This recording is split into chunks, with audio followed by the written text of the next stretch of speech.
Very privileged to be here in the Jerusalem Media Hub of Jewish News Syndicate. My name is Alex Traiman, and my guest today is Tim Ballard. He's a former CIA analyst. He's a former special agent in the Department of Homeland Security, and he is well known for rescuing children all over the world. He's the subject of the movie Sound of Freedom, and he is the director of the Tim Ballard Foundation. Tim, welcome to the studio. Thanks, man. So good to be here. Yeah, tell me a little bit about your credentials. You were a CIA analyst. You were in the Department of Homeland Security. Yeah. So I worked my first full-time job after grad school I was an officer and analyst at the CIA at the terrorism desk in the operations center, and I was there for the run-up to 9/11. And then when I learned that Muhammad Atta, who was one of the terrorists, came across the southern border at the Mexicali Calexico port of entry, I wanted to go down there. So when they created DHS, I jumped over, became a special agent. I wanted to get my hands, dirty in it, like taking guys down. And I went there with that intention. I got there, got to the border. They thought I was crazy. I'm the only guy that was asking to be at the border, which is considered kind of the armpit of all the offices. Right. But I wanted to be there, and I was doing this for 6 months, and boom, they said, "You're doing something else. You're going to do child crimes." I'm like, "What? I don't want to do that." But once I saw it, I couldn't unsee it, and been doing it ever since. Wow. And, what brings you to Israel now? This is not the first time you're here. No, this is our third trip in the last few months since July 14th. On July 14th, something happened that, kind of like October 7th, everyone just kind of buried their heads about it.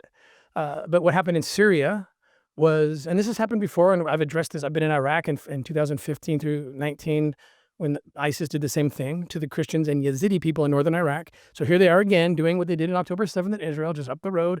July 14th, they come in and just slaughter, like a slaughtering, like you can't, just like October 7th. And we're talking about after the fall of Bashar Assad, which was led by the forces of Al-Julani, Al-Shara he's called, became the new president of Syria, and he took down Bashar Assad, who was an Alawite. He is himself like a Muslim Brotherhood affiliated. He even has Al-Qaeda affiliations backed by Turkey, came into... We got pictures of him holding heads. Yeah. Okay, Julani. You know what Julani means? Golani, yeah. Yeah, Golan, because he was the terror of Golan Heights. Right. So they call him, Golani or Julani, and now he's... So what were his troops doing? They were going in and taking out all of the minorities. So the smokescreen, like October 7th, like everything with political Islam, everything's a smokescreen. That's how they run their operation. So to the best of our knowledge, right, when we get on the ground, we'll learn more, but they set up a fake Bedouin, what appears to be a fake Bedouin kind of conflict between the Druze and the Christians and these Bedouin, these Bedouin tribes. And then they said, "Oh, we got to come and be peacekeepers." And they come rolling in. "Put your guns down. We're going to protect you. Put your guns down." Pop, pop, pop, pop, pop, pop, under the rule of what they believe is Allah talking them through the Quran. Kill the infidels, right? This is their goal. Their goal is to kill, kill, kill. And, when talking about October 7th and everything in Israel, it's the same thing. You even got Bill Clinton saying it, and that's what it is. It's a death cult. They want to kill people. That's their mission, guys. It's nothing else. It's not about land. It's not about a state. It's about kill, kill, kill under the direction of what they interpret. Right. So in Al-Julani's troops and associated Bedouin tribes have killed more religious minorities living in Syria than Hamas killed inside Israel. Absolutely. There's 750,000 Druze and Christians living in Syria. The main city is Ashrava, but there's villages all over. They burned like 6 or 7 churches, Christian churches, and the world kept silent. So why did you go? Tell me. Well, because the world is silent. I'm at home and I'm watching the news, and no one's even talking about this. And I know why they're not talking about it, because if you expose what's happening in Syria, you immediately expose what's happening in Gaza. You get rid of the smokescreen. The Western media doesn't want to get rid of the smokescreen for whatever devilish spiritual disease reason. They don't want to tell the truth. And it's a spiritual disease. I've concluded. We'll talk later about this.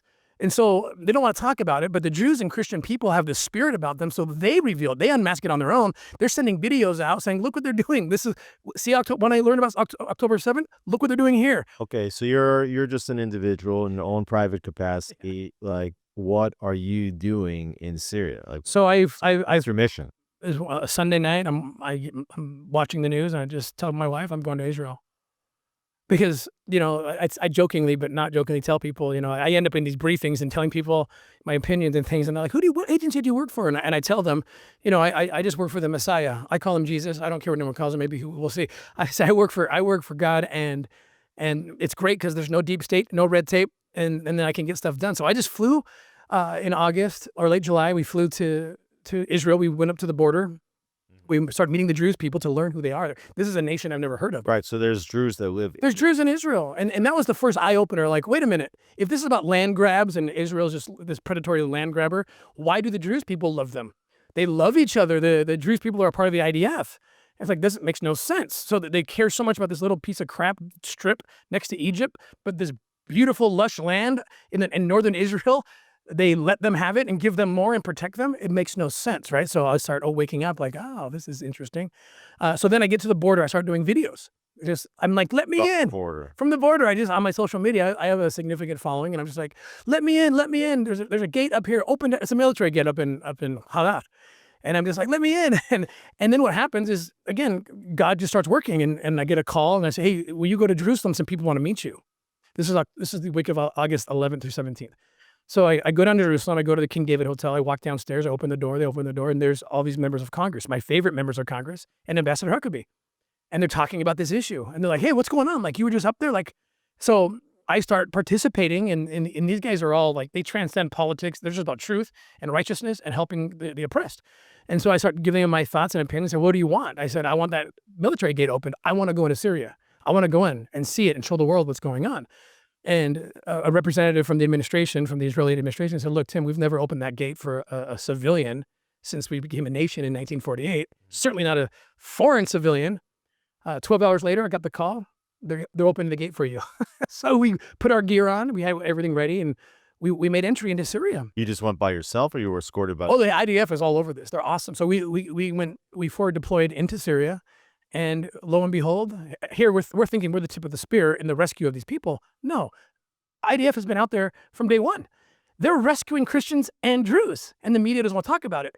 They're heroes and they're volunteers. Like, only they don't make people do this because it's very dangerous. But these are soldiers, IDF soldiers, IDF medical personnel, nurses, doctors, and I just like want to weep. I'm like, you guys are amazing. You're heroes. You're out here rescuing every day. They're rescuing Jews and Christians and taking care of them, and they're wanting. So now we're working together to get further in and push this corridor. You know, the tagline of this interview is, open the corridor, open the corridor. We need to open the corridor, right? And that's been our mission ever since, to open the corridor so we can get provisions in and find out. How long were you in Syria? It was, that part I can't talk too much about. Okay. Because it gets into things I don't want to get in trouble, but so. But you're now about to go back into Syria. Yes. I can say that much.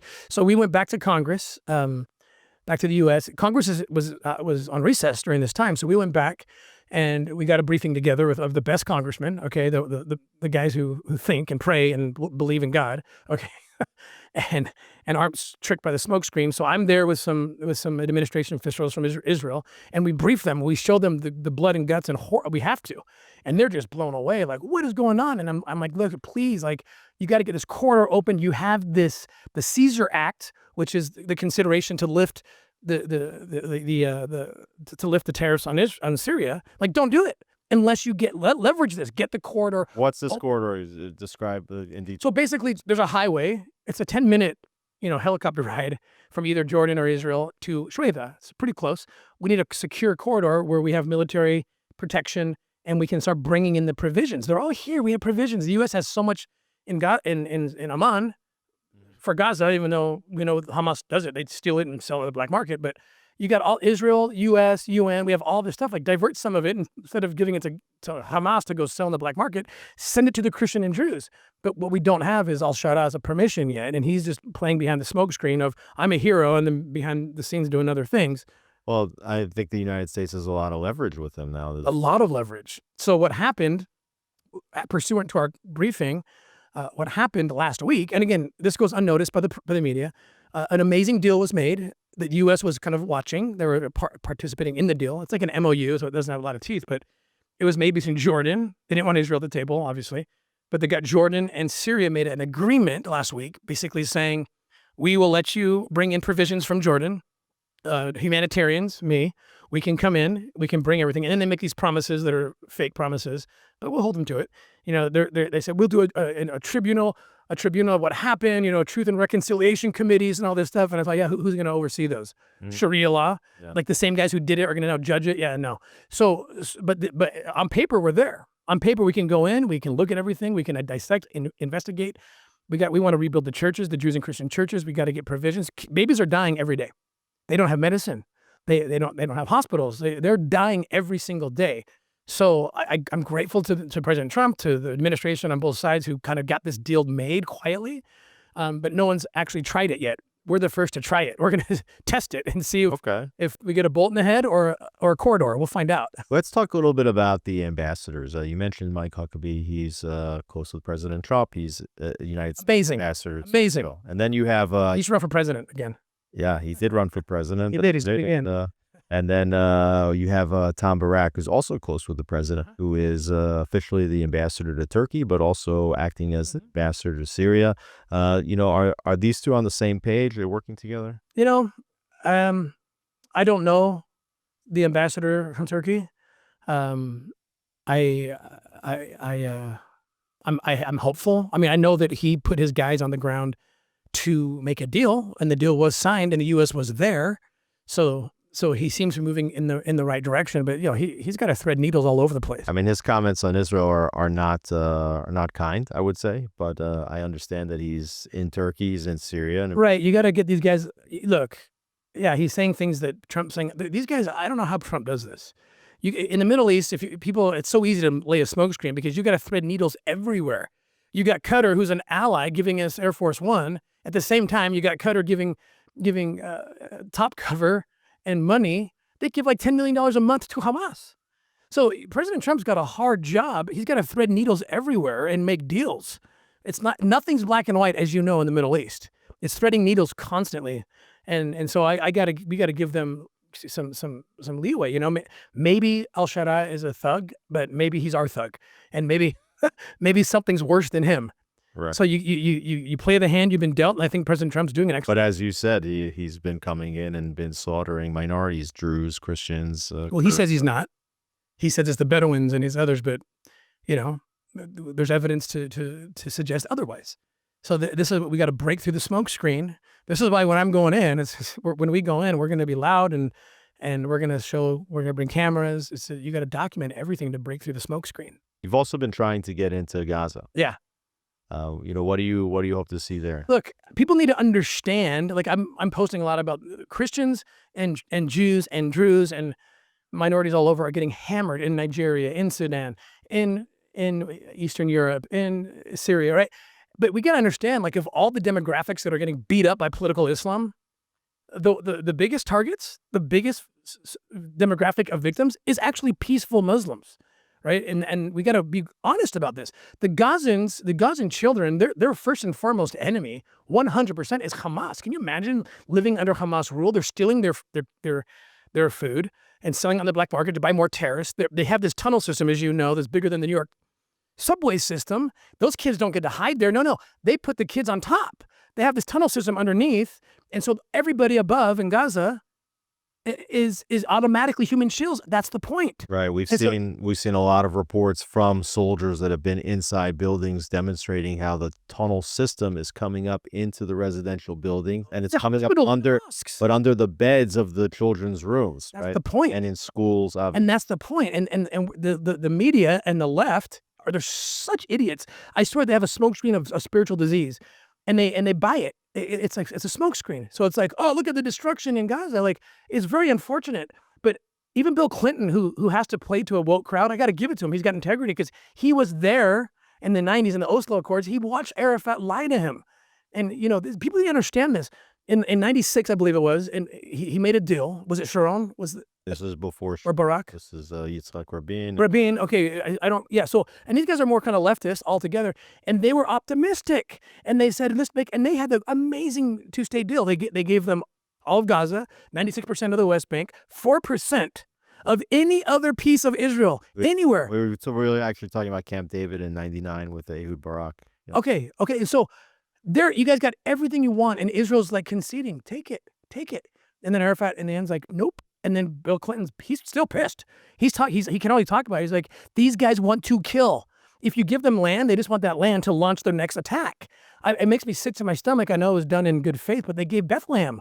That's sacred to me as a Christian. They gave Bethlehem away. It was 80% Christian in the 80s. Now it's like 5%. And so what happens is that's the new launching pad to kill people. It was never in good faith on the other side of things. And then you got Tucker Carlson bringing this nun on, talking about, it's so dumb. I'm so frustrated because what she says is, oh, Christians get beat up in Israel. Are you kidding me? I'm a Christian in Israel. I feel safer here than New York City for sure. LA, I feel the safest here than anywhere in the world. If you would fly over Jerusalem or drive through Jerusalem, you would think that you might think that Jerusalem Vatican City is a Christian city, because of all the churches. We are so loved. The Christians are so loved by the Jews. And so and they have all the best property in Jerusalem. Oh yeah, it's beautiful. And the ass backwards argument that Tucker is allowing on his show is to say, oh, well, the 5% of the Christians are getting beat up by the IDF. That's like saying that during World War II, if a group of Christians cuddled up in Berlin and decided good, bad, or indifferent to stay near Hitler and they got hit, it's like saying the Allies' intent was to hurt Christians. That's BS. That's not, and that's the same analogy. Like, they're not beating up Christians. The Christians decide to stay in Bethlehem and other places, and maybe they had a reason to do that, but it's not the intent. Get out if you don't want to get hit. And so to do this ass backwards turnaround and make it and paint this is part of the smokescreen. Tucker needs to stop with the smokescreen. He's hurting everybody there, and I love him. I love Tucker. Why is he doing it? Or first of all, why do you love him? I loved him before he started doing what he's doing. Yeah. You know, Why is he feel ill intent toward him, but I don't know why he's not talking about, look, what they're doing. And Candace and I love Candace too. We're good friends. She's donated so much money to help us rescue kids in the past. And what they're doing is they're buying into the smokescreen by helping Hamas. Hamas wants to divert attention away from the fact that they have the tunnel system, away from the fact they're stealing food, away from the fact that they're the bad guys. And so they're directing softly or through influence to get these people to say it's Israel, it's Israel, it's Israel. I mean, to the point that Candace is now talking about the Star of David is actually a satanic symbol of the hexagon. Yeah, it's ridiculous. I just saw Tucker Carlson did an interview with somebody talking about how Kabbalah is the occult devil worship and stuff. It's not. Judaism is beautiful, everybody, and it's part of our heritage as Christians, And so what they're doing is they're running cover for Hamas. But every time they spend an hour talking about some lie about Israel, that's an hour less. They should be talking about the Gazan children getting beat up and used as human shields in Gaza. So they're doing a great disservice. But Tucker and Candace, they're smart people, right? I mean, They're smart people. That's why I can't understand it. It doesn't take too much common sense. It doesn't take to realize that Hamas, Hezbollah, Iran developing nuclear weapons. Here's my answer to the question.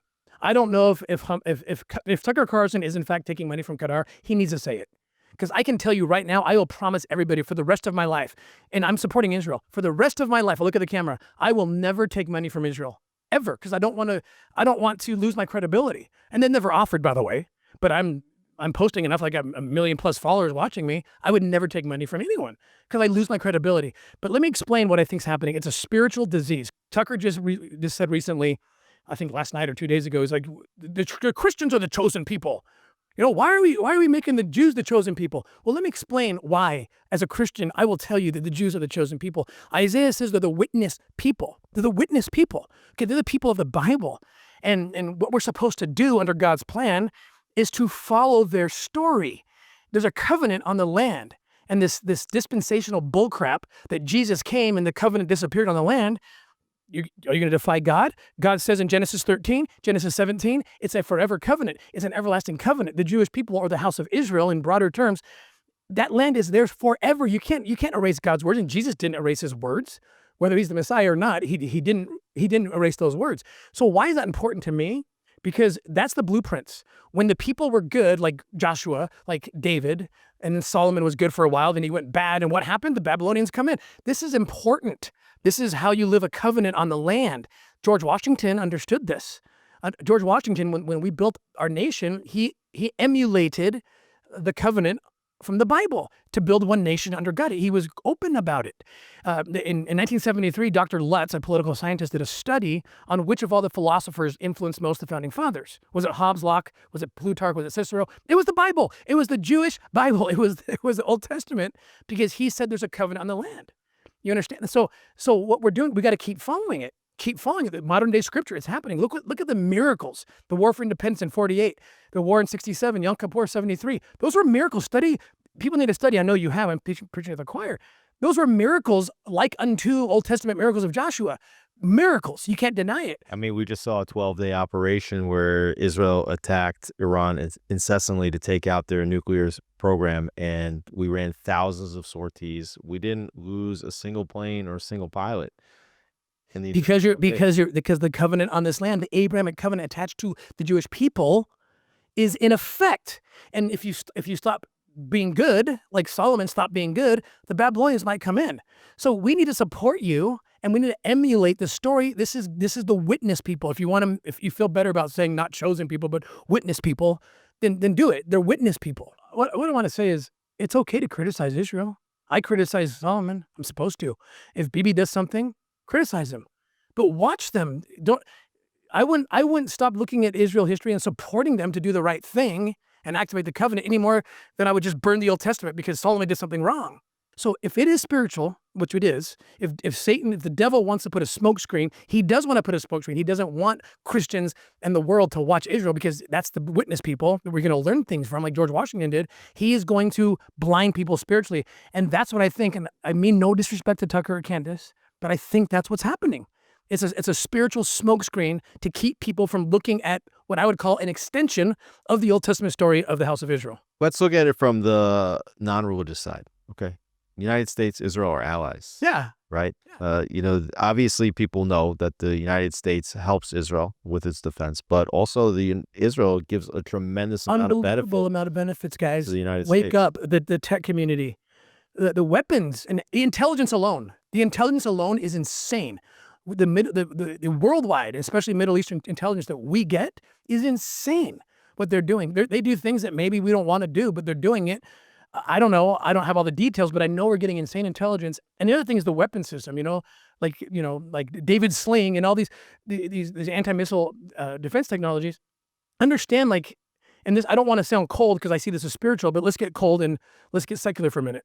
You have these weapon systems that Israel is developing because they need to. When you need to, you birth some pretty awesome stuff. And then it's battle tested. You have battle tested military technology, and we get to benefit from it. So imagine Israel as a military base, essentially, that protects America. So I see these conservative podcasters saying, we have no business. Are you kidding me? It's the most valuable intel base, okay, if you want to see it that way, that we could possibly have. Why would you give it up? Yeah, let's talk about, for example, the F-16s, F-35s. Nobody's using those F-35s in combat situation the way Israel's doing it. Right. When Israel was dealing with Yemen and dealing with Iran, they figured out how to get more fuel onto those F-35s so they could run longer missions and come back with less refueling. That information gets transferred back to the United States, back to Boeing. It's invaluable. It's invaluable from a military perspective. It's invaluable. I would double the money we give to Israel to have that intel to protect my family and my children, period.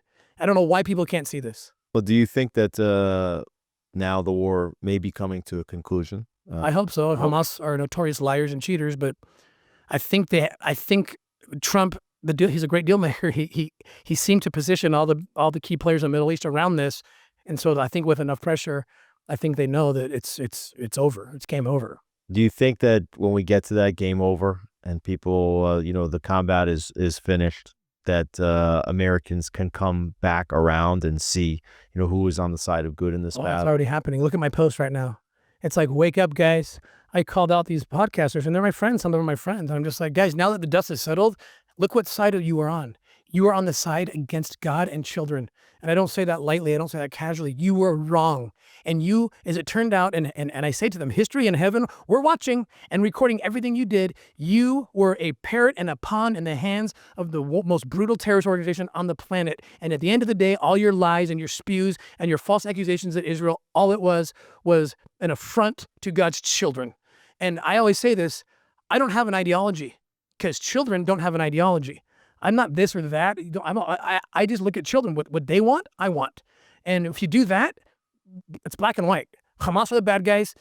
People who fight Hamas are the good guys. Done. And you deal with children a lot, and we see that children in Gaza really are abused by Hamas. I'm hurting for these kids. The indoctrination, the fact that they're going to these summer camps where they're basically being trained to be martyrs when they grow up. We have the footage. these kids are like, I want to kill Jews. They put fake knives in their hands and pretend to kill Jews and Christians and whoever.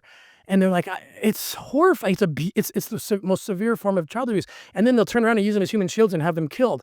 You got the architect of October 7th, Haine, this guy. I mean, he came out in 2017 and said, we will sacrifice the children of Gaza to spark the revolutionary spirit of Allah, whatever. And then after October 7th, he says the same thing. He's open about it because he knows the smokescreen is so well planted again on the West. He comes out and says, we are proud to sacrifice Gazan children to make our statement, It's unbelievable. He says it and we don't believe him. How many times? For 1,400 years, by the way, they've been saying who they are. And 1,400 years later, the Western media, even the conservatives, aren't believing them. This is not new. So on the one hand, you have children that are indoctrinated from a young age. You see the summer camps, you see the textbooks, where you definitely have people in Gaza that, grew up with textbooks where the math was, well, if you had 10 Jews and you killed 3, how many are left? This is called math, right? So at that point, how do you come around after that indoctrination and say that the society that is innocent people? Right. On the one hand, they're abused, right? They're abused people. But on the other hand, how do you suppose for one moment that even after the conflict ends, this round of conflict, that there won't be another round of conflict because you have that level of indoctrination? How do you cleanse that? So I have 2 answers. One, it's truth and reconciliation time. One of the great benefits that will come from the end of this will be to go in, and we got to do it, all of us, expose, so we can see when the dust settles what was really happening. 1. 2, your question's wonderful. It's a great one. How do you think that the next generation of Hamas wasn't just born by this indoctrination? I go to Ronald Reagan.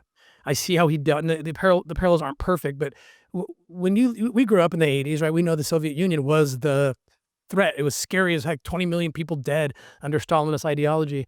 And everybody was about detente and let's not make them mad. Reagan shows up, as he should show up, in a Trump-like spirit, and says, no. And he believed in spirit. This is why it's a spiritual war. He's a spiritual man. He said, I believe that God cares and loves all those Russian people. I don't blame them all, as brainwashed as they might be. I don't blame them for the 20 million deaths under Stalinist ideology. And he started identifying something called the underground church, okay? And he said there's a divine plan. And if you don't see this spiritually, we're not going to win. He saw it spiritually. And what happened? He moved forward with a plan to liberate this underground church, and it happened. It worked. In the dying days of the Soviet Union, the impossible happened. The people rose up. The people started marching on their capitals all through the Eastern Bloc. The Berlin Wall falls down, and the impossible happens. So I make application to a divine plan for the Gazans. I believe God loves every one of those children, and I believe he will work with them. We need to help him by exposing, by providing for these Gazan children right now. I have plans I'm working on to get them and heal them from this trauma of war and get them out of this mindset. How do you do that? Well, you have to provide them everything, the basic needs. It's like any operation I've ever done where you rescue the kids at the end. You've got to provide them the basic needs first. Let's start giving them food instead of having their food stolen and them being starved. Stop using them as propaganda tools, as they've been doing, like taking the Western media takes pictures of kids who have preconditioned ailments like cerebral palsy. Like, oh, look, the Jews forced famine. I mean, it's gross. The Western media is gross. They're child abusers. Okay, that's what and they knew they were doing it. So we have to expose it, give them the basic needs, and then you got to bring in therapy. You got to bring in, I would say, God in whatever form that is, healing, whatever is healing, and we have all those tools. That's why I'm here. We know how to do this, but now it's going to be on a mass scale. We need help. People need to come in. We need to heal the Gazan children so they don't become the next generation of Hamas. Well, are you just one guy, or is there an... Oh, we got. God's calling people all. People are coming together all over, which is another reason why we got to stop this the Jews aren't the chosen people. We need everyone to be the chosen people. I don't care about everyone needs to be the chosen people, work under God and heal these children and rescue the Christians and Druze and the Alawites up in Syria. We have to protect Israel to make sure that never happens again. We have to, if everybody would just see the world through the eyes of children, it's very clear what needs to be done. It's very obvious. You get through the smokescreen real quick. Make yourself a Gazan child. Make yourself a Jewish child in the kibbutz on October 7th. Make yourself a child in Al-Julani, a Christian or Jewish baby. And all of a sudden the world goes, all the smokescreen disappears. And you see Trump like a Reagan-like figure in terms of ending the Cold War? I do. I think, look, he's tough as heck and doesn't care. he does the right thing. He could be more Reagan-esque by tapping more into the spiritual side. He's there. He's definitely getting there, and I think the presidency has molded him into that. So the assassination attempt, I think. Oh, he praised God. Look, that was a beautiful thing for him. That was a conversion moment. So more spirituality, and I'm not so worried about Trump. I'm worried about some of the other people in his administration need to take on that spirituality too. You cannot win this war if you don't understand it through a biblical sense, a covenant sense, an Abrahamic covenant sense, and their spirituality. You got to run the government like David ran the government. Okay, he was an amazing leader because he made the application, the spiritual application with the political. Otherwise, we're screwed because you don't think the dark side that we can't see is not fighting? Of course they are. It's spiritual and physical, and if you don't put them both together, we lose. I promise you that. Tim Ballard, thanks so much for being with us. Thank you.